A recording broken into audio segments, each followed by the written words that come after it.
Hey everyone, it's Sean from Plant School. Today I'm gonna show you how to make a pot full of healthy dense cup succulent. So at first we need a pot that has a hole so that after watering succulents, extra water can drain out and your succulent don't die.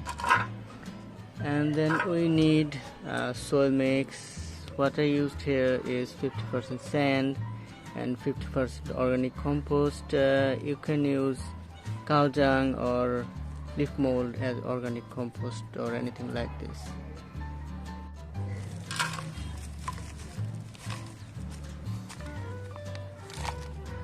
Now we need some cuttings of dense cup succulents.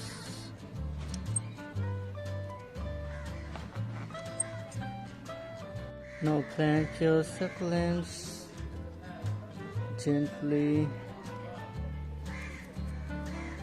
Now it's time to water, but not water them too much. Now keep your pot where it can get 2 hours of direct sunlight. If your place is too much shady or not getting enough sunlight, your dense cup succulent won't bloom like a rose. Thank you so much for watching, and don't forget to subscribe my channel to get more videos like this.